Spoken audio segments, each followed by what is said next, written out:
Assalamualaikum warahmatullahi wabarakatuh. Selamat pagi anak-anak. Hari ini kita bicara tentang struktur teks eksposisi untuk pembelajaran materi Bahasa Indonesia kelas 8 yang disampaikan oleh tim MGMPS SMPN 1 Pace.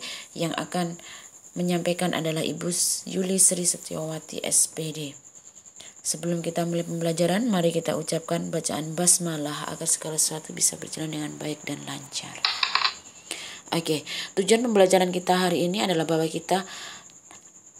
bahwa siswa dapat menganalisis teks eksposisi berdasarkan struktur teks eksposisi yang baik. Ya, jadi kalian bisa mengetahui teks eksposisi, membuat teks eksposisi dengan struktur teks yang baik. Kita bahas materi pertama. Struktur teks eksposisi terdiri dari 3 hal. Yang pertama adalah tesis, yang kedua adalah rangkaian argumen, yang ketiga adalah penegasan ulang.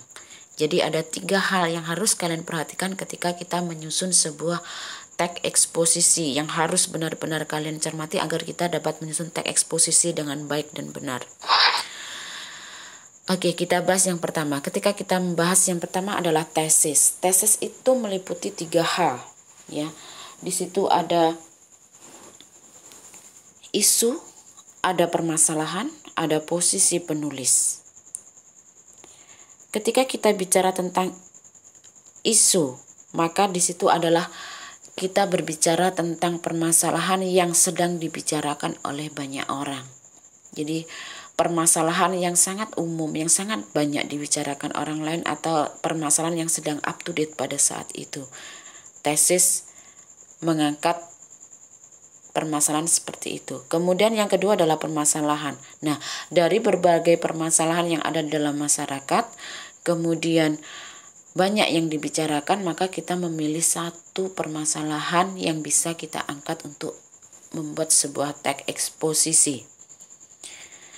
Yang ketiga adalah ketika kita bicara tesis, seorang penulis harus menunjukkan posisi penulis pada saat dia menuliskan hal tersebut, atau di sini menunjukkan dia berpihak kepada siapa. Ya, itu tesis. Kemudian kita masuk ke materi kedua, yaitu rangkaian argumen. Ketika kita bicara tentang rangkaian argumen, maka kita bicara tentang hal-hal yang berkembang dalam masyarakat. Ya, pendapat masyarakat pada umumnya tentang permasalahan tersebut itu apa? Dari pendapat-pendapat masyarakat tersebut kita kumpulkan. Nah, dari pendapat-pendapat yang ada, maka kita harus mencari faktanya. Bagaimana cara mencari faktanya? Di dalam sebuah masyarakat pasti sudah pernah terjadi sebuah permasalahan seperti itu dan sudah ada penyelesaiannya.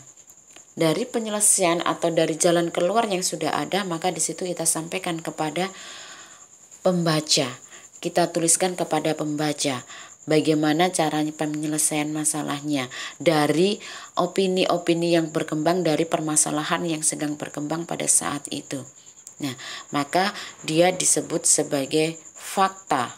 Dengan menyatakan, kenapa fakta? Karena kita menyatakan permasalahan-permasalahan yang real yang terdapat di dalam masyarakat, sehingga pembaca bisa mengetahui, bisa tahu dengan pasti jalan keluarnya seperti ini dan penyelesaiannya seperti ini. Nah, kita membahas tentang materi terakhir dari sebuah struktur teks eksposisi, yaitu penegasan kembali. Penegasan kembali terdiri dari 2 hal. Yang pertama adalah, yang jelas ketika kita bicara penegasan kembali, kita bicara tentang penutup dari sebuah teks eksposisi. Nah, penutup dari teks eksposisi sendiri itu biasanya merupakan pengungkapan dari tesis. Artinya apa? Dari permasalahan yang sudah disampaikan di awal, maka kita buat sebuah simpulan berdasarkan opini masyarakat dan berdasarkan fakta-fakta yang ada dalam masyarakat. Apakah permasalahan tersebut berdasarkan opini masyarakat dan berdasarkan permasalahan yang ada dalam masyarakat itu sudah selesai atau belum? Atau permasalahan tersebut masih menggantung atau dapat selesai dengan baik? Maka di situ kita sampaikan, kita jelaskan kepada pembaca. Nah, kurang lebih seperti itu materi tentang struktur teks eksposisi yang terdapat ada 3 bagian. Yang pertama adalah tesis, yang kedua adalah rangkaian argumen. Yang ketiga adalah penegasan ulang. Hal itu bisa kalian pelajari di buku paket halaman 75 tentang struktur teks eksposisi.